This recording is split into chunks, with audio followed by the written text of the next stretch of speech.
오늘 예배에 참석한 모든 분들에게 하나님의 큰 은총이 가득하기를 소망합니다. 먼저 그림을 보면서 시작하겠습니다. 같이 읽어볼까요? 열심히 일한 당신 떠나라. 이게 오래됐습니다. 제가 한국에 있을 때였을 것 같은데요. 이 카피를 만드는 사람이 승진을 했을 겁니다. 왜냐하면 그 당시에 많이 사람들이 지쳐 있었습니다. 그래서 사실은 카드 선전하는 문구입니다. 그래도 저 문구를 이렇게 듣게 되면 괜히 나도 열심히 일했는데 어딘가 잠깐 가서 휴식을 취해야 되겠다 이런 생각 들지요. 그래서 정말로 이 문구가 많은 사람들의 마음을 이렇게 움직였습니다. 그만한 이유가 있습니다. 다음 그림 보겠습니다. 잘 안 보이시죠? 잘 안 보셔도 큰 문제 없습니다. 2021년 기준 한국은 OECD 국가 중에서 일을 많이 하는 나라 순서를 매겼는데 안타깝게도 동메달입니다. 금메달이 아니라 아쉽죠. 일을 정말로 많이 합니다. 세 번째로 많이 합니다. 오른쪽 제일 끝에가 독일인데요. 독일보다 대충 봐도 2배 이상 일합니다. 이상하죠? 선진국으로 갈수록 일하는 시간이 줄어듭니다.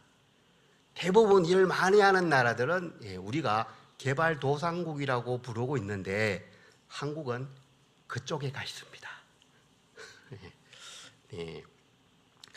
정말로 일을 많이 하기 때문에 한국인들은 대부분 다 피곤합니다. 피곤하면 어떻게 해야죠? 쉬어야 합니다. 지금은 쉬어야 할 때입니다라는 짧은 글이 있는데요. 우리 같이 교독을 한번 해보겠습니다. 자, 다음 넘겨주세요. 자, 제가 읽고 여러분들은 밑에 읽으면 됩니다. 방글방글 웃고 있는 아기를 보고도 마음이 밝아지지 않는다면, 식구들 얼굴을 마주 보고도 살짝 웃어주지 못한다면, 사랑하는 사람의 하루가 궁금하지 않고 전화도 기다려지지 않는다면, 오랜만에 걸려온 친구의 전화를 받고도 바쁘다 말만 하고 끊는다면, 슬픈 영화를 봐도 눈물이 나오지 않고 슬픈 드라마를 봐도 극본에 의한 것이라는 생각이 든다면, 오래된 사진첩을 넘기다가 반가운 얼굴을 발견하고도 궁금해지지 않는다면, 어떻습니까? 해당이 되시는 부분이 있습니까? 그러면 쉬어야 됩니다. 너무 무리하시면 안 돼요. 쉬어야 됩니다. 지금 어떻습니까? 나는 이걸로 보면 좀 쉬어야 될 것 같아. 이런 생각이 드는 분도 있을 겁니다. 자, 이제 그만 봐도 됩니다. 몇 년 전 코로나가 심할 때 어떻게 했습니까? 현장 예배가 금지되어 있죠. 그래서 온라인으로 예배를 드렸습니다. 많이 답답했습니다. 그런데 또 온라인 예배가 좋은 점도 있다라고 하시는 분들이 있었습니다. 주일에 교회에서 하루 종일 봉사하고 해서 사실 좀 피곤했는데 봉사 안 하고 집에서 쉬니까 육체적으로 피곤이 사라지더라 이런 분이 있었습니다. 온라인 예배라고 하지만 그래도 온 가족이 함께 예배 드릴 수 있어서 좋았다 이러는 분도 있었습니다. 봉사를 많이 하는 분은 남편하고 아내하고 따로 예배를 드립니다. 봉사하는 부서가 다르거든요. 애들은 애들 부서대로 가죠. 청년이 되면 또 청년들은 교사로 또 봉사합니다. 그래서 온 가족이 이상 가족이 되었다가 저녁에 다시 만납니다. 물론 온라인 예배의 장점이 있기도 합니다. 그런데 단점도 정말 많죠. 그 이야기를 하는 것은 아니고요. 우리가 이렇게 교회 안에서 그리고 일상생활에서 너무나 바쁘게 앞만 보고 달려가는 것은 아닌가 이 생각을 잠깐 해보자는 겁니다. 그런 면에서 본다면 오늘 본문은 정말로 바쁘게 살아가는 우리에게 큰 위로와 힘이 되는 말씀입니다. 자, PPT 그림을 보겠습니다. 같이 읽어볼까요? 수고하고 무거운 짐진 자들아 다를 길게 해야 됩니다. 다 내게로 오라. 내가 너희를 쉬게 하리라. 저 그림을 보면 그림이 좀 이상하기도 하고 비슷하기도 하고 조금 그렇죠. 뭔가 하나씩 다 지고 가고 있습니다. 그렇죠, 그죠? 하나님은 수고하고 무거운 짐을 지고 살아가는 사람들에게 쉼을 안식으로 초대합니다. 그런데 쉼을 주시는 하나님은 6일 동안 세상을 창조하시고 7일 때 쉬셨습니다. 그죠? 그림은 그만 봐도 될 것 같습니다. 하나님은 쉬실 필요가 없지만 우리 인간들을 위해서 쉬는 모범을 보여주셨습니다. 사람에게 쉬는 것이 그만큼 중요하다는 겁니다. 그래서 쉼의 자리, 안식의 자리로 초대하고 있습니다. 수고하고 무거운 짐으로 고통받은 데 있는 사람들에게 바로 우리들을 하나님께서 오라고 초대하는 것입니다. 자, 저 사람들은 어떤 짐을 지고 갈까요? 이것을 먼저 잠깐 보겠습니다. 첫 번째는 율법의 무거운 짐입니다. 그 당시 사람들만 율법의 무거운 짐을 지고 갔을까요? 우리도 사실은 조금은 다르지만 비슷합니다. 당신의 바리새인들은 율법을 잘 지키기 위해서 정말로 애쓴 사람들입니다. 그렇죠. 얼마나 노력을 많이 했는지 우린 잘 압니다. 그래서 잘 지키려고 세부 규칙을 만들어서 지켰습니다. 그런데 열심히 아주 넘칩니다. 자기들만 잘 지키는 것이 아니라 다른 사람도 째려봅니다. 저 사람 저거 틀렸어. 저거 틀렸어. 저거 틀렸다니까 저렇게 하면 안 돼. 나처럼 해야 돼. 부터 시작해서 계속 이런 일을 하죠. 그런데 사람이 정말로 노력하면 율법을 다 지킬 수 있을까요? 사실 아무리 노력해도 율법을 다 지킬 수 있는 사람은 없습니다. 그래서 율법을 지키다가 다 지키지 못하면 자기 자신을 비난하기도 하죠. 그리고 무력감에 빠지기도 합니다. 바리새인 같은 사람들 완벽주의자입니다. 이들의 기쁨이 있을까요? 이들이 삶에 정말로 자유가 있을까요? 하나님만 완벽할 수 있는데 자기들이 노력을 하면은 정말로 하나님이 하라고 한 거 다 할 수 있겠다라고 생각하는 거죠. 나름 열심히 율법을 지키려고 노력했지만 예수님에게 혹독한 비난을 받습니다. 우리들도 특별히 가정에서 정말로 열심히 일하시는 분들이 있습니다. 그리고 회사에서도 얼마나 열심히 일을 하시는지, 교회에서도 열심히 일하는 분들이 있습니다. 뭔가를 완벽하게 처리해야지 마음이 편한 분들이 있죠. 그리고 옆에 있는 분은 아니 뭐 조금 잘못돼도 어때 괜찮아 라고 하는 분도 있죠. 누가 더 마음이 불편할까요? 네, 너무 잘합니다. 그리고 자기 혼자만 그렇게 완벽하게 일을 처리하면 되는데 옆에 사람이 완벽하게 일을 처리하지 못하는 것을 보면은 꼭 한마디 해주시는 분이 있어요. 그죠? 네, 사람은 완벽할 수 없습니다. 이렇게 율법적으로 살아가는 사람들은 그 사람들이 하는 말들은 가끔씩 날카롭습니다. 다른 사람들을 바라보는 눈빛이 그렇게 부드럽지가 않습니다. 자기 기준에 맞지 않으면 다른 사람을 꼭 가서 지적하고 비난하지요. 심판자의 역할을 합니다. 하나님이 다른 사람을 판단하지 말라고 한 이유가 여기에 있습니다. 이런 사람들이 마음이 편할까요? 쉼을 얻을 수 있을까요? 어렵습니다.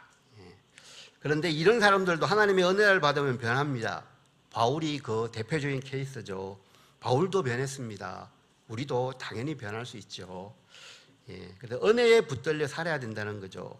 그래야지 내가 쉼을 얻을 수가 있습니다. 율법주의적으로 이것은 해야 돼, 이것은 안 해야 돼, 이런 강박관념에 쌓여 있으면 하나님이 주시고자 하는 그 쉼을 하나님은 우리에게 주시는데 우리는 거절하는 것이 됩니다. 율법의 짐을 지고 있는 사람은 본인도 힘들지만 옆에 있는 사람도 힘들게 하기가 쉽습니다. 그래서 하나님은 우리에게 그 짐 다 내려놓고 그냥 내게로 와 이렇게 말하고 있는 것입니다. 두 번째 짐이 바로 죄의 짐입니다. 요즘은 이것이 욕망의 짐이라고 말을 해야 되겠죠. 율법에 가까이 가면 갈수록 죄는 더 커 보이죠. 그렇기 때문에 이 죄 때문에 사람에게서 이 쉼을, 안식을 빼앗아갑니다. 죄 때문에 기쁨과 평안을 거두어가 버리는 거죠. 이렇게 보면 우리를 정말 불행하게 하는 것은 환경적인 것보다는 이 죄의 문제가 정말로 큽니다. 그런데 이 죄는 우리의 인간의 욕망하고 참 많이 연결되어 있습니다. 어떤 분은 이렇게 말하더라고요. 욕망의 열차를 타면은 멈춤이 안 된다 이렇게 말합니다. 욕망은 점점 더 커진다는 거죠. 계속 달려간다는 겁니다. 욕망을 쫓아가는 동안에 기쁨을 누리고 쉼을 얻는 사람 보셨습니까? 이상하죠, 그죠? 우리가 보면 충분히 많이 가지고 여유가 있는데도 불구하고 계속 뭔가가 부족하다고 합니다.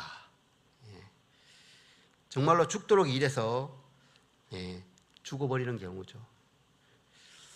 일 중독이 여기에 속하는 것입니다. 일을 열심히 하는 건 정말로 좋습니다. 그런데 그 일을 손에서 놓질 못합니다. 안식일을 지킨다는 것, 나의 힘만으로는 되지 않습니다. 하나님께서 간섭해 주셔야 됩니다. 이 믿음이 있을 때 우리는 안식일을 지킬 수가 있습니다. 주일날 하루 문 닫는 것, 엄청난 큰 포기를 해야 되는 사업장들이 있습니다. 그죠? 평일날 3일, 4일 올릴 수 있는 매상을 주일날 하루에 다 올릴 수 있는 경우가 있잖아요. 그죠? 사업마다 다르겠죠.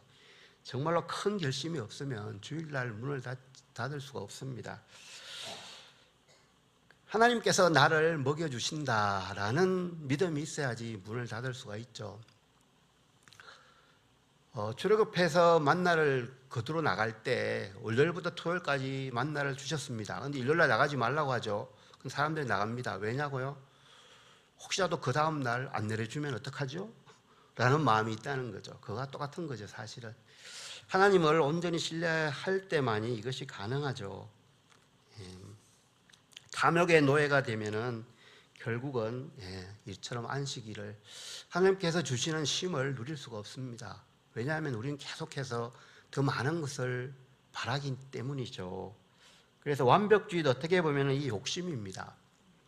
욕심을 포기하지 않는다면 우리 안에 쉼과 평안은 누릴 수가 없습니다. 자, 그러면 누가 안식, 이 쉼을 누릴 수 있을까요? 하나님의 공급하심을 믿는 사람이 가능합니다. 안식하지 못하는 사람들은 하나님의 공급보다는 내 힘으로 모든 것을 하겠다 이렇게 합니다. 내 힘으로 다 할 수 있다고 생각하는 거죠. 하나님의 자리에 자기의 노력이 들어가고 자기 자신에 들어가는 거죠. 그런데 하나님께서 은혜를 주시지 않으면 내가 아무리 열심히 일을 해도 그 결과가 그렇게 좋아 보이지 않습니다. 그래서 우리는 정말로 우리의 욕심, 우리의 율법의 짐, 또 욕망의 짐들을 내려놓고 하나님 앞에 나아가야 되는 것입니다. 혹시 주위에서 또는 나 자신이나 하나님께서 주시는 쉼, 안식, 나 원치 않아 이런 사람 보셨습니까? 한 사람도 없습니다. 그죠? 우리는 잘 압니다. 밤에 잠을 편하게 자는 것, 그것이 얼마나 큰 복인지 잘 알죠. 그죠? 밤에 잠 못 자면 얼마나 힘듭니까? 다음날 하루 종일 머리가 아프고 집중이 안 됩니다. 그런데 어떤 분은 이렇게 보면 참 이상하지 않습니까? 정말로 많이 가지셨어요. 그리고 몸도 아주 좋아요. 저 정도면 충분히 잘 정도가 아닌데 맨날 잠을 못 잔다고 합니다. 마음의 평안이 없겠죠. 왜 그런지는 잘 모르겠지만 마음의 평안을 누리지 못할 때, 남들한테 말할 수 없는 걱정이나 근심이 있을 때 정말로 잠을 자기가 어렵습니다. 물론 병이 있을 때도 마찬가지고요. 우리는 쉽게 남을 단정할 수는 없습니다. 그런데 확실한 것은 우리 가운데 정말로 불안이 있고 초조가 있고 근심이 있으면 잠을 자기 어려운 것은 너무나 분명합니다. 자, 누구나 이렇게 짐을 지고 다닙니다. 다른 사람이 볼 땐 저 사람은 아무런 걱정이 없는 것처럼 보이는 사람이라도 그 사람도 짐을 지고 다닙니다. 그런데 우리는 누구나 또 쉼을 누리기를 원하죠. 그런데 사람들은 대부분 이 문제가 해결되면 저것을 좀 더 많이 가지면 이러면은 쉼을 누리겠다라고 생각을 합니다. 그런데 성경은 전혀 다른 이야기를 합니다. 성경은 너희들에게 내가 너희들이 원하는 걸 충분히 주겠다. 그러므로 너희들이 쉼을 누릴 수 있다. 이렇게 말하고 있지 않습니다. 저는 처음 교회 갔을 때 그런 줄 알았습니다. 그래서 교회 갔거든요. 그런데 자세히 읽어보니까 그런 게 아니더라고요.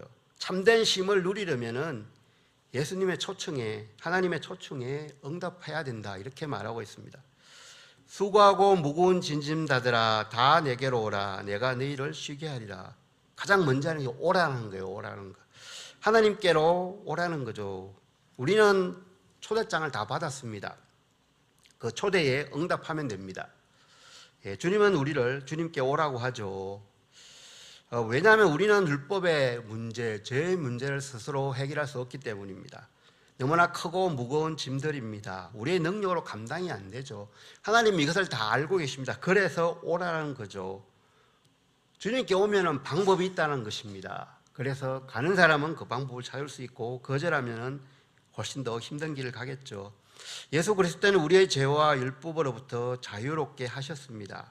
우리의 힘으로 이것을 해결할 수가 없습니다. 그래서 예수님이 이 땅에 오신 것이죠. 그래서 예수님의 십자가는 이 율법의 모든 요구를 완성하셨습니다. 그래서 마지막으로 말씀하셨죠. 다 이루었다, 이렇게. 우리가 해야 할 일들을 예수님이 대신 다 하셨습니다. 그래서 우리는 믿기만 하면 되죠. 수고하고 무거운 짐을 우리 스스로 지고 한 걸음 한 걸음 걸어가는 그 불쌍한 모습을 보시고 하나님은 네가 그 짐을 다 지고 가려고 하지 말고 그 짐을 예수님 앞으로 가지고 오라, 이렇게 말하는 겁니다. 베드로전서 5장 7절입니다. 너희 염려를 다 주께 맡기라. 이는 그가 너희를 돌보심이라.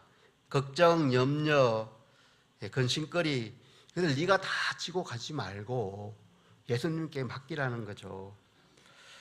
우리와 멍에를 함께 지고 가는 그 예수님께 맡기면 해결이 된다는 거죠.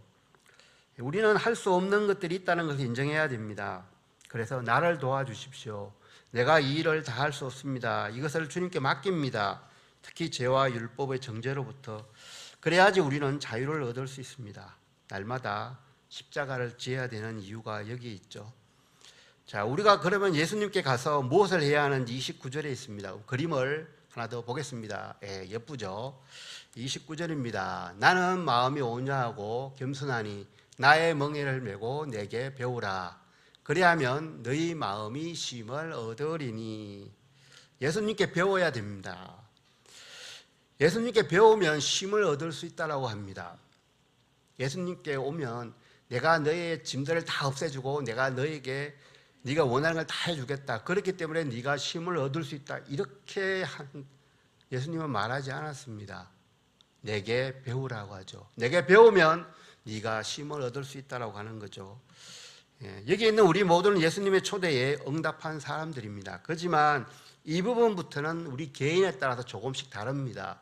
누구는 배우려고 하고 누구는 옆에서 구경꾼처럼 지켜만 보기도 하고 또 누구는 배우긴 배우는데 내가 원하는 것만 배우겠다, 이런 분도 있고 다 다를 겁니다. 하나님은 우리의 상태를 정확하게 아시겠죠.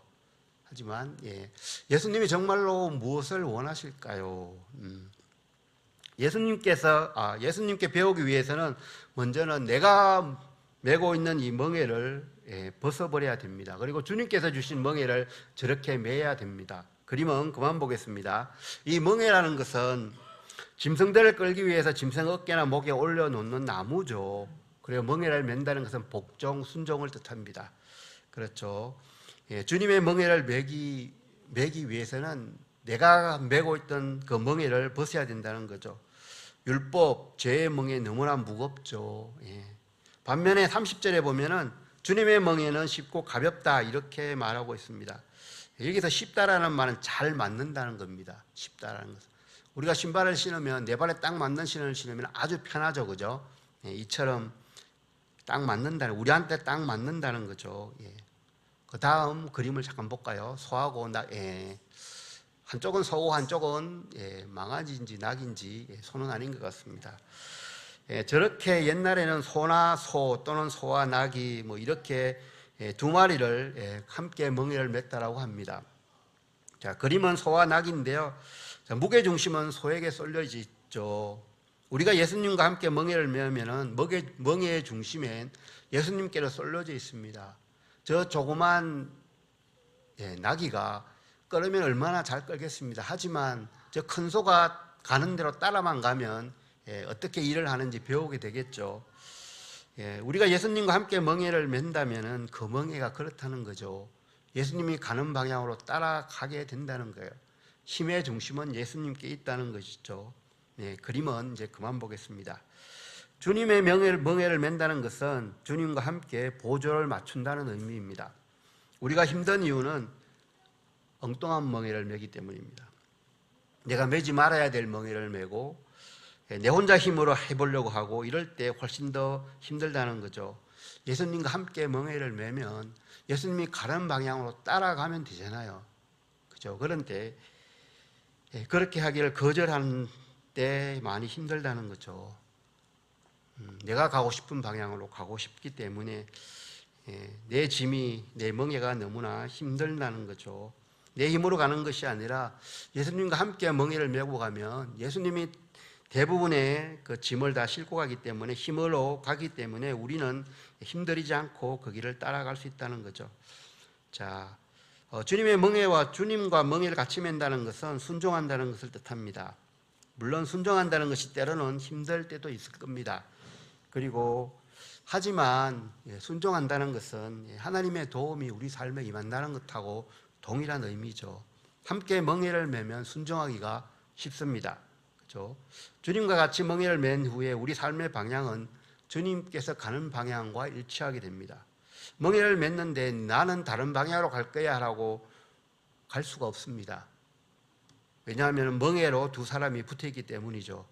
멍에를 맸는데도 불구하고 주님과 다른 방향으로 간다는 것은 그것은 멍에를 매지 않았기 때문입니다. 우리는 정말로 예수님과 같은 멍에를 메고 있습니까? 우리가 예수님과 함께 멍에를 메고 있다면 예수님이 가는 방향으로 따라가게 되어 있습니다.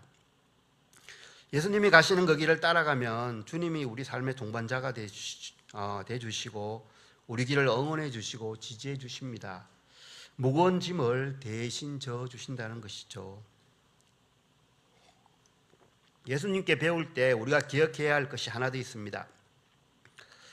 우리가 주님의 성품을 배워야지 진정한 힘을 얻을 수 있다는 것입니다. 그렇죠? 나는 온유하고 겸손하니 이렇게 말씀하셨죠. 우리가 바로 그 주님의 성품을 배워야 된다는 겁니다. 우리가 힘을 얻을 수가 있습니다. 그런데 우리는 주님으로부터 성품을 배우기를 원할까요? 우리는 주님으로부터 기도의 능력, 말씀의 능력, 지혜 등을 배우고 싶어 합니다. 베드로처럼 한번 설교했을 때 수많은 사람이 하나님께 돌아오면 얼마나 좋습니까? 기도했을 때 불치병이 낫고 기적이 막 일어나면 복음 전하는데 얼마나 많은 도움이 되겠습니까? 그렇죠? 어느 누구가 공격하더라도 복음을 변정할 수 있다면 속 시원하지 않겠습니까? 하나님 나라를 위해서 크게 일할 수 있겠다 이런 생각을 하지 않아요, 그죠? 그런데 그보다 더 급한 것이 하나님은 우리에게 온유와 겸손을 배우라고 합니다. 온유와 겸손을 배워야지 하나님의 일도 할 수 있고 실제로 우리가 삶에서 하나님께서 원하는 그 쉼을 누리는 삶을 살 수 있다는 것입니다. 예수님이 살아 계셨을 때 얼마나 많은 공격들이 있었습니까? 그죠? 바리새인들, 사두개인들 그 많은 공격을 받았다면 아마 잠을 못 주무시는 게 너무나 당연할 겁니다. 그런데도 불구하고 예수님은 잘 주무셨죠. 성품하고 관련이 있다는 거죠. 주님과 같이 멍에를 메고 걸어가면 주님의 성품을 배우게 됩니다. 그리고 우리 평생 우리 신앙생활은 어떻게 보면은 주님께서 원하는 그 성품을 닮아가는 과정이라고 할 수 있습니다. 만약에 이 성품을 배우지 않는다면 우리의 삶은 쉼을 얻기가 정말로 어렵습니다. 하나님으로부터 오는 성품인 온유와 겸손을 잃어버리면 그 온유와 겸손이 잃어버린 그 자리에 원망이나 분노나 경쟁 이러한 것들이 우리를 지배하게 됩니다. 기쁨과 평화가 사라지겠죠.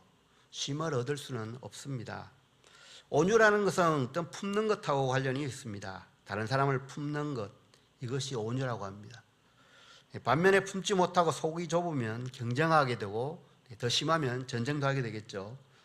그리고 겸손은 낮아지는 마음이죠. 높아지는 마음을 가진 순간에 우리는 마음의 평화가 깨지기 정말로 쉽습니다. 낮아지려고 하면 쉼이 찾아온다는 거죠. 그래서 진정한 쉼이라는 것은 멀리 있는 것이 아니라 우리가 예수님의 성품인 온유와 겸손을 배우면 이 쉼은 자연히 따라온다는 것입니다. 말씀을 정리하고자 합니다. 예수님은 우리에게 진정한 쉼을 주시려고 오셨습니다.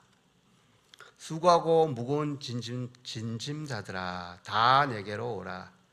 오늘도 초청하고 있습니다. 혹시 우리 가운데 현 상황이 너무 힘들어서 그리고 너무나 분주해서 하나님께서 주시는 그 쉼을 누리지 못하는 분이 있습니까? 다시 한번 주님의 이 초청에 반응해야 하겠습니다. 주님의 품에 안기는 그 은혜가 있게 되기를 바랍니다. 주님을 더 의지하고 십자가의 은혜에 잠기기를 바랍니다. 그래야 예수 그리스도께서 주시는 참된 평안을 그리고 쉼을 충만히 누리는 우리 모두가 되기를 예수님의 이름으로 축복합니다. 자, 영상을 보면서 찬송가 337장을 함께 찬양했으면 좋겠습니다. 중간에 간주가 있기 때문에요. 2절 한 타임 잠깐 쉬어야 됩니다. 자, 들어주세요. 가사가 다 나오니까요. 같이 하면 됩니다.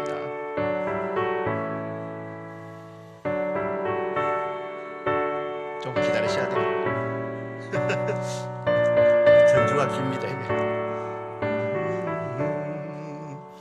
내 모든 시험 무거운 짐을 주 예수 앞에 아뢰이면 근심에 쌓인 날 돌아보사 내 근심 모두 맡으시네. 무거운 짐을 나 홀로 지고 견디다 못해 쓰러질 때 불쌍히 여겨 구원해 주리. 은혜의 주님 오직 예수. 내 모든 괴로움 닥치는 환란 주 예수 앞에 아뢰이면 주께서 친히 날 구해 주사 넓으신 사랑 베푸시네.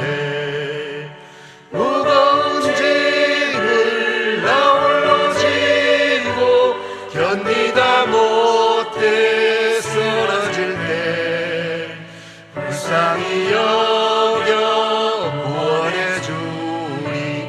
은혜의 주님 오직 예수. 간주가 있습니다.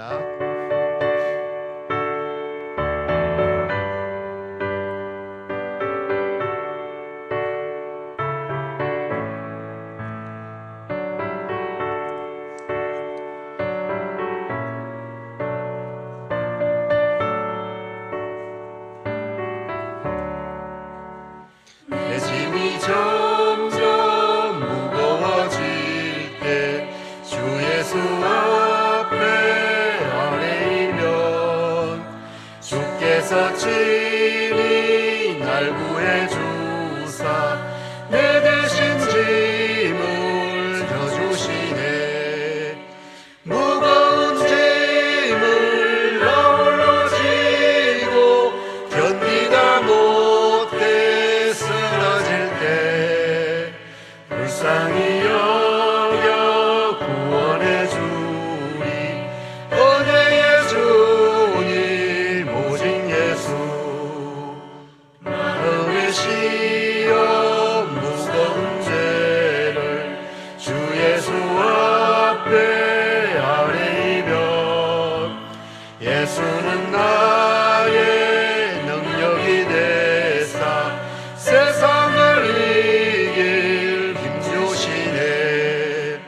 무거운 짐을 나 홀로 지고 견디다 못해 쓰러질 때 불쌍히 여겨 구원해 주리.